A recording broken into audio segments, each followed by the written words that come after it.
परशुराम जी का चरित्र। श्री शुकदेव जी कहते हैं, परीक्षित, उर्वशी के गर्भ से पुरुरवा के 6 पुत्र हुए। आयु, श्रत्रायु, सत्यायु, राय, विजय और जय। श्रोतायु का पुत्र था वसुमान, सत्यायु का श्रुतंजय, राय का एक और जय का अमित, विजय का भीम, भीम का कांचन, कांचन का होत्र और होत्र का पुत्र था जहनु। ये जहनु वही थे जो गंगा जी को अपनी अंजलि में लेकर पी गए थे। जहनु का पुत्र था पुरु, पुरु का बलाक और बलाक का अजक, अजक का कुश था। कुश के 4 पुत्र थे, कुशाम्बु, तनय, वसु और कुशनाग। इनमें से कुशाम्बु के पुत्र गाधी हुए। परीक्षित, गाधी की कन्या का नाम था सत्यवती। ऋचिक ऋषि ने गाधी से उनकी कन्या मांगी। गाधी ने यह समझकर कि ये कन्या के योग्य वर नहीं है, ऋचिक से कहा, मुनिवर, हम लोग कुशिक वंश के हैं, हमारी कन्या मिलनी कठिन है, इसलिए आप 1000 ऐसे घोड़े लाकर मुझे शुल्क रूप में दीजिए जिनका सारा शरीर तो श्वेत हो, परंतु एक एक कान श्याम वर्ण का हो। जब गाधी ने यह बात कही तब ऋचिक मुनि उनका आशय समझ गए और वरुण के पास जाकर वैसे ही घोड़े ले आए तथा उन्हें देकर सुंदरी सत्यवती से विवाह कर लिया। एक बार महर्षि ऋचिक से उनकी पत्नी और सास दोनों ने ही पुत्र प्राप्ति के लिए प्रार्थना की। महर्षि ऋचिक ने उनकी प्रार्थना स्वीकार करके दोनों के लिए अलग अलग मंत्रों से चरु पकाया और स्नान करने चले गए। सत्यवती की माँ ने यह समझकर कि ऋषि ने अपनी पत्नी के लिए श्रेष्ठ चरु पकाया होगा, उससे वह चरु मान गया। इस पर सत्यवती ने अपना चरु तो माँ को दे दिया और माँ का चरु वह स्वयं खा गई। जब ऋचिक मुनि को इस बात का पता चला तब उन्होंने अपनी पत्नी सत्यवती से कहा कि तुमने बड़ा अनर्थ कर डाला। अब तुम्हारा पुत्र तो लोगों को दंड देने वाला घोर प्रकृति का होगा और तुम्हारा भाई होगा एक श्रेष्ठ ब्रह्मवेत्ता। सत्यवती ने ऋचिक मुनि को प्रसन्न किया और प्रार्थना की कि स्वामी ऐसा नहीं होना चाहिए। तब उन्होंने कहा, अच्छी बात है, पुत्र के बदले तुम्हारा पुत्र वैसा घोर प्रकृति का होगा। समय पर सत्यवती के गर्भ से जमदग्नि का जन्म हुआ। सत्यवती समस्त लोगों को पवित्र करने वाली परम पुण्यमयी कौशिकी नदी बन गई। रेणु ऋषि की कन्या थी रेणुका। जमदग्नि से उसका पाणी ग्रहण हुआ। जमदग्नि ने उसका पाणी ग्रहण किया। रेणुका के गर्भ से जमदग्नि ऋषि के वसुमान आदि कई पुत्र हुए। उनमें सबसे छोटे परशुराम जी थे। उनका यश सारे संसार में प्रसिद्ध है। कहते हैं कि हैय वंश का अंत करने के लिए स्वयं भगवान ने ही परशुराम के रूप में अंशावतार ग्रहण किया था।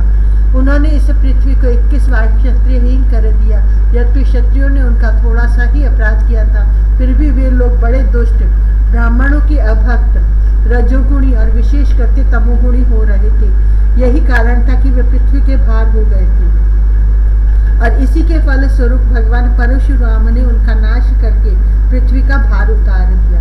राजा परीक्षित ने पूछा, भगवान अवश्य ही उस समय के क्षत्रिय विषय लोलुप हो गए थे, परंतु उन्होंने परशुराम जी का ऐसा कौन सा अपराध कर दिया जिसके कारण उन्होंने बार बार क्षत्रियों के वंश का संहार किया। श्री शुकदेव जी कहने लगे, परीक्षित, उन दिनों हैय वंश का अधिपति था अर्जुन। वह एक श्रेष्ठ क्षत्रिय था। उसने अनेकों प्रकार की सेवा शुश्रूषा करके भगवान नारायण के अंशावतार दत्तात्रेय जी को प्रसन्न कर लिया और उनसे 1000 भुजाएं तथा कोई भी शत्रु युद्ध में पराजित न कर सके यह वरदान प्राप्त कर लिया। साथ ही इंद्रियों का अबाध बल, अतुल संपत्ति, तेजस्विता, वीरता, कीर्ति और शारीरिक बल भी उसने उनकी कृपा से प्राप्त कर लिए थे। वह योगेश्वर हो गया था। उसमें ऐसा ऐश्वर्य था कि वह सूक्ष्म से सूक्ष्म, स्थूल से स्थूल रूप धारण कर लेता। सभी सिद्धियां उसे प्राप्त थी। वह संसार में वायु की तरह सब जगह बेरोक टोक विचरा करता। एक बार गले में वैजयंती माला पहने सहस्त्रबाहु अर्जुन बहुत सी सुंदरी स्त्रियों के साथ नर्मदा नदी में जल विहार कर रहे थे। उस समय मदोन्मत्त सहस्त्रबाहु ने अपनी बाहों से नदी का प्रवाह रोक दिया। दशमुख रावण का शिविर भी वहीं कहीं पास में ही था। नदी की धारा उल्टी बहने लगी जिससे उसका शिविर डूबने लगा। रावण अपने को बहुत बड़ा वीर तो मानता ही था, इसलिए सहस्रार्जुन का यह पराक्रम उससे सहन नहीं हुआ। जब रावण सहस्त्रबाहु अर्जुन के पास जाकर बुरा भला कहने लगा तब उसने स्त्रियों के सामने ही खेल खेल में रावण को पकड़ लिया और अपनी राजधानी माहिष्मति में ले जाकर बंदर के समान कैद कर दिया। पीछे पुलस्त्य के कहने से सहस्त्रबाहु ने रावण को छोड़ दिया। एक दिन सहस्त्रबाहु अर्जुन शिकार खेलने के लिए बड़े घोर जंगल में निकल गया था। दैववश वह जमदग्नि मुनि के आश्रम पर जा पहुंचा। परम तपस्वी जमदग्नि मुनि के आश्रम में कामधेनु रहती थी। उसके प्रताप से उन्होंने सेना मंत्री और वाहनों के साथ हैहयाधिपति का खूब स्वागत सत्कार किया। वीर हैहयाधिपति ने देखा कि जमदग्नि मुनि का ऐश्वर्य तो मुझसे भी बढ़ा चढ़ा है, इसलिए उसने उनके स्वागत सत्कार का कुछ भी आदर न देखी कामधेनु को ही ले लेना चाहा। उसने अभिमानवश जमदग्नि मुनि से मांगा भी नहीं, अपने सेवकों को आज्ञा दी कि कामधेनु को छीन ले चलो। उसकी आज्ञा से उसके सेवक बछड़े के साथ बार टकराती हुई कामधेनु को बलपूर्वक माहिष्मति ले गए। जब वे सब चले गए तब परशुराम जी आश्रम पर आए और उसकी दुष्टता का वृत्तांत सुनकर चोट खाए हुए सांप की तरह क्रोध से तिलमिला उठे। वे अपना भयंकर फरसा तरकश ढाल एवं धनुषा लेकर बड़े वेग से उसके पीछे दौड़े, जैसे कोई किसी से न दबने वाला सिंह हाथी पर टूट पड़े। सहस्त्रबाहु अर्जुन अभी अपने नगर में प्रवेश कर ही रहे थे कि उसने देखा परशुराम जी महाराज बड़े वेग से उसी की ओर झपटे आ रहे हैं। उन्होंने उनकी बड़ी विलक्षण झांकी थी। वे हाथ में धनुष बाण और फरसा लिए हुए थे, शरीर पर काला मृगचर्म धारण किए हुए था और उनकी अट्टाएं सूर्य की किरणों के समान चमक रही थी। उन्हें देखते ही उसने गदा, खड़ग, बाण, रिष्टि, शतघ्नि और शक्ति आदि आयुधों से सुसज्जित एवं हाथी, घोड़े, रथ तथा पदातियों से युक्त अत्यंत भयंकर 17 अक्षौहिणी सेना भेजी। भगवान परशुराम ने बात की बात में अकेले ही उस सारी सेना को नष्ट कर दिया।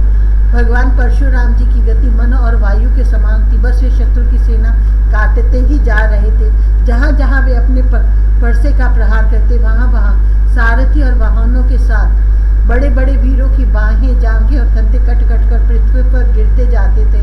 हैहयाधिपति अर्जुन ने देखा कि मेरी सेना के सैनिक, उनके धनुष, ध्वजाएं और ढाल भगवान परशुराम के फरसे और बाणों से कट कट कर खून से लथपथ रणभूमि में गिर गए हैं। तब उसे बड़ा क्रोध आया और वह स्वयं भिड़ने के लिए आ धमका। उसने एक साथ ही अपनी 1000 भुजाओं से 500 धनुषों पर बाण चढ़ाए और परशुराम जी पर छोड़े, परंतु परशुराम जी तो समस्त शस्त्रधारियों के शिरोमणि ठहरे।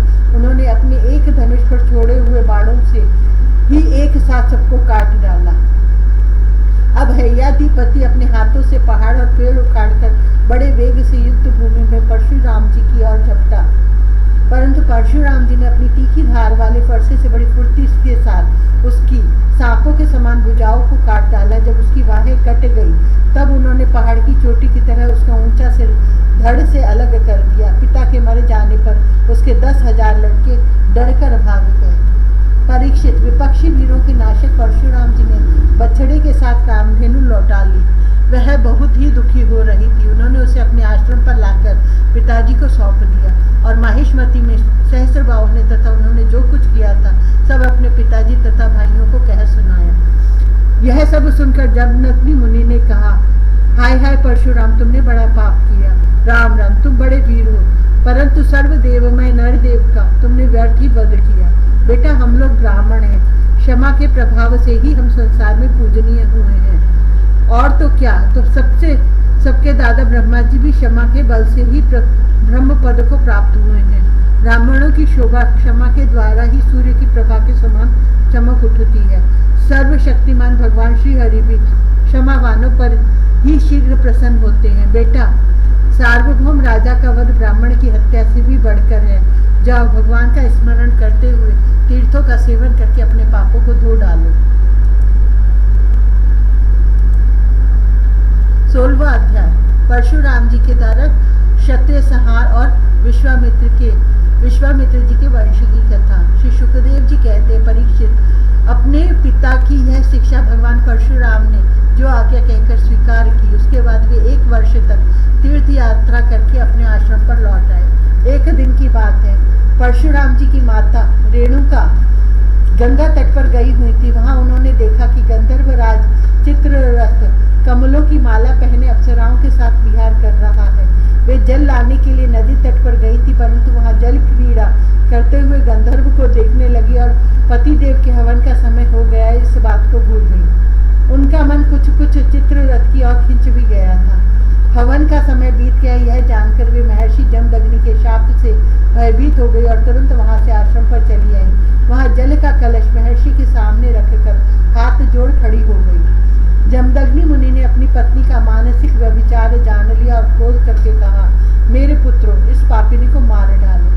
परंतु उनमें किसी भी पुत्र ने उनकी वह आज्ञा स्वीकार नहीं की। इसके बाद पिता की आज्ञा से परशुराम जी ने पिता के साथ सब भाइयों को भी मार डाला। इसका कारण था वे अपने पिताजी के योग और तपस्या का प्रभाव भली भांति जानते थे।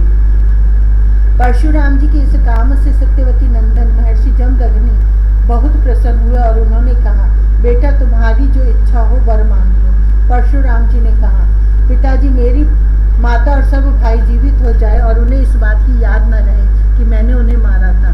परशुराम जी के इस प्रकार कहते ही जैसे कोई सोकर उठे, सब के सब अनायास ही सकुशल उठ बैठे। परशुराम जी ने अपने पिताजी का तपोबल जानकर ही तो अपने सुहृदों का वध किया था। परीक्षित, सहस्त्रबाहु अर्जुन के जो लड़के परशुराम जी से हारकर भाग गए थे, उन्हें अपने पिता के वध की याद निरंतर बनी रहती थी। कहीं एक क्षण के लिए वे उन्हें चैन नहीं मिलता था। एक दिन की बात है, परशुराम जी अपने भाइयों के साथ आश्रम से बाहर वन की ओर गए हुए थे। यह अवसर पाकर वैर साधने के लिए सहस्त्रबाहु के लड़के वहां आ पहुंचे। उस समय महर्षि जमदग्नि अग्निशाला में बैठे हुए थे और अपनी समस्त वृत्तियों से पवित्र कीर्ति भगवान के ही चिंतन में मग्न हो रहे थे। उन्हें बाहर की कोई सुध न थी। उसी समय उन पापियों ने जमदग्नि ऋषि को मार डाला। उन्होंने पहले से ही ऐसा पापपूर्ण निश्चय कर रखा था। परशुराम की माता रेणुका बड़ी दीनता से उनसे प्रार्थना कर रही थी, परंतु उन सबों ने उनकी एक न सुनी। वे बलपूर्वक महर्षि जमदग्नि का सिर काट कर ले गए। परीक्षित, वास्तव में वे नीच क्षत्रिय अत्यंत क्रूर थे। सती रेणुका का दुख और शोक से आतुर हो गई। वे अपने हाथों अपनी छाती और सिर पीट कर जोर जोर से रोने लगी। परशुराम, बेटा परशुराम, शीघ्र आओ। परशुराम जी ने बहुत दूर से माता का हा राम यह करुण क्रंदन सुन लिया। वे बड़ी शीघ्रता से आश्रम पर आए और वहां आकर देखा कि पिताजी मार डाले गए हैं। परीक्षित, उस समय परशुराम जी को बड़ा दुख हुआ। साथ ही क्रोध, असहिष्णुता, मानसिक पीड़ा और शोक के वेग से वे अत्यंत मोहित हो गए। हाय पिताजी, आप तो बड़े महात्मा थे। पिताजी, आप तो धर्म के सच्चे पुजारी थे। आप हम लोगों को छोड़कर स्वर्ग चले गए। इस प्रकार विलाप कर उन्होंने पिता का शरीर तो भाइयों को सौंप डाला और स्वयं हाथ में फरसा लेकर क्षत्रियों का संहार कर डालने का निश्चय किया। परीक्षित, परशुराम जी ने माहेश्मती नगरी में जाकर सहस्त्रबाहु अर्जुन के पुत्रों के सिरों से नगर के बीचों बीच एक बड़ा भारी पर्वत खड़ा कर दिया। उस नगर की शोभा तो उन ब्रह्मघाती नीच क्षत्रियों के कारण ही नष्ट हो चुकी थी। उनके रक्त से एक बड़ी भयंकर नदी बह निकली, जिसे देखकर ब्राह्मण द्रोहियों का हृदय भय से कांप उठता था। भगवान ने देखा कि वर्तमान क्षत्रिय अत्याचारी हो गए हैं, इसलिए राजन उन्होंने अपने पिता के वध को निमित्त बनाकर 21 बार पृथ्वी को क्षत्रियहीन कर दिया और कुरुक्षेत्र के समंत पंचक में ऐसे ऐसे 5 तालाब बना दिए जो रक्त के जल से भरे हुए थे। परशुराम जी ने अपने पिताजी का सिर लाकर उनके धड़ से जोड़ लिया और यज्ञों द्वारा सर्वदेवमय आत्मस्वरूप भगवान का यजन किया। यज्ञों में उन्होंने पूर्व दिशा होता को, दक्षिण दिशा ब्रह्मा को, पश्चिम दिशा अध्वर्यु को और उत्तर दिशा सामगान करने वाले उद्गाता को दे दी। इसी प्रकार अग्निकोण आदि विदिशाएं ऋत्विजों को दी, कश्यप जी को मध्य भूमि दी, उपद्रष्टा को आर्यावर्त दिया और दूसरे सदस्यों को अन्य दिशाएं प्रदान कर दी। इसके बाद यज्ञांत स्नान करके वे समस्त पापों से मुक्त हो गए और ब्रह्म नदी सरस्वती के तट पर मेघ रहित सूर्य के समान शोभायमान हुए। महर्षि जमदग्नि को स्मृति रूप संकल्प में शरीर की प्राप्ति हो गई। परशुराम जी से सम्मानित होकर वे सप्त ऋषियों के मंडल में 7वें ऋषि हो गए। परीक्षित, कमल लोचन जमदग्नि नंदन भगवान परशुराम आगामी मनवंतर में सप्त ऋषियों के मंडल में रहकर वेदों का विस्तार करेंगे। वे आज भी किसी को किसी प्रकार का दंड न देते हुए शांत चित्त से महेंद्र पर्वत पर निवास करते हैं। वहाँ सिद्ध गंधर्व और चारण उनके चरित्र का मधुर स्वर से गान करते रहते हैं। सर्वशक्तिमान विश्वात्मा भगवान श्री हरि ने इस प्रकार भृगुवंशियों में अवतार ग्रहण करके पृथ्वी के भारभूत राजाओं का बहुत बार वध किया। महाराज गादी के पुत्र हुए प्रज्वलित अग्नि के समान परम तेजस्वी विश्वामित्र जी। इन्होंने अपने तपोबल से क्षत्रियत्व का त्याग करके ब्रह्म तेज प्राप्त कर दिया। परीक्षित विश्वामित्र जी के 100 पुत्र थे। उनमें बिचले पुत्र का नाम था मधुच्छंदा, इसलिए सभी पुत्र मधुच्छंदा के ही नाम से विख्यात हुए। विश्वामित्र जी ने भृगुवंशी अजिगर्त के पुत्र अपने भानजे शून्यशेप को, जिसका एक नाम देवरात भी था, पुत्र रूप में स्वीकार कर लिया और अपने पुत्रों से कहा कि तुम लोग इसे अपना बड़ा भाई मानो। यह वही प्रसिद्ध और भृगुवंशी शून्यशेप था जो हरिश्चंद्र के यज्ञ में यज्ञ पशु के रूप में मोल लेकर लाया गया था। विश्वामित्र जी ने प्रजापति वरुण आदि देवताओं की स्तुति करके उसे पाश बंधन से छुड़ा लिया था। देवताओं के यज्ञ में यह शून्यशेप देवताओं द्वारा विश्वामित्र जी को दिया गया था, अतः दैवैरात है। इस व्युत्पत्ति के अनुसार गादी वंश में यह तपस्वी देवरात के नाम से विख्यात हुआ। विश्वामित्र जी के पुत्रों में जो बड़े थे उन्हें शून्यशेप को बड़ा भाई मानने की बात अच्छी न लगी। इस पर विश्वामित्र जी ने क्रोधित होकर उन्हें शाप दे दिया कि दुष्ट, तुम सब मलेच्छ हो जाओ।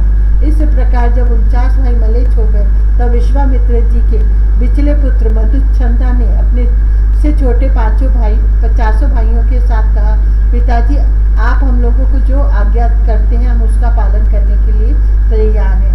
यह कहकर मधुच्छंदा ने मंत्र दृष्टा शून्यशेप को बड़ा भाई स्वीकार कर लिया और कहा कि हम सब तुम्हारे अनुयायी छोटे भाई हैं। तब विश्वामित्र जी ने अपने आज्ञाकारी पुत्रों से कहा, तुम लोगों ने मेरी बात मानकर मेरे सम्मान की रक्षा की है, इसलिए तुम लोगों जैसे सुपुत्र प्राप्त करके मैं धन्य हुआ। मैं तुम्हें आशीर्वाद देता हूँ कि तुम्हें भी सुपुत्र प्राप्त होंगे।